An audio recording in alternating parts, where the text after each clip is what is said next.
लैबोबो भूतिया गुड़िया की कहानी। एक छोटे और धुंध से ढके गांव में एक खिलौने की दुकान थी जहां सूरज ढलने के बाद कोई नहीं जाता था।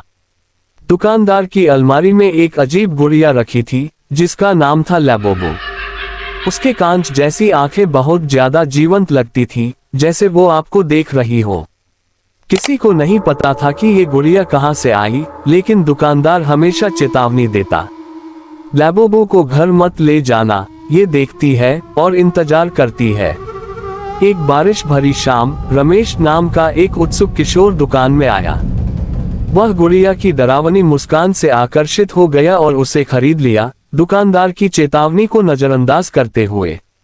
रात में रमेश ने गुड़िया को अपने बिस्तर के पास रखा।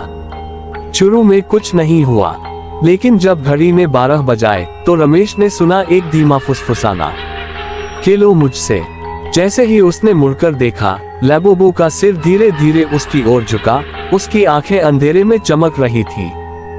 अगली कुछ रातों में अजीब चीजें होने लगी। सामान अपने आप हिलने लगा, दीवारों पर अजीब साए घूमने लगे और रमेश को सुनाई देने लगे खाली कमरों में कदमों की आवाज। हर सुबह लैबोबो उसके और करीब हो जाती, उसके बिस्तर पर बैठी रहती। एक रात रमेश जागा और देखा कि गुड़िया उसकी छाती पर बैठी है, उसकी ठंडी आंखें उसकी आत्मा में झांक रही थी। वह फुसफुसाए जोर से, तुमने वादा किया था कि हमेशा मेरे साथ खेलोगे। भय से भरकर रमेश ने गुड़िया को फेंकने की कोशिश की, लेकिन हर बार जब वह दरवाजा खोलता, गुड़िया फिर बिस्तर पर मुस्कुराती हुई वापस आ जाती। कुछ दिनों बाद गांव वालों ने कहा कि उन्होंने रमेश को रात में चीखते हुए सुना, लेकिन जब वे पहुंचे तो कमरे में कोई नहीं था सिवाय लैबोबो के, जो मासूम जैसी दिख रही थी। उसकी आंखों में चमक थी जैसे उसने एक और आत्मा को अपने कब्जे में ले लिया हो।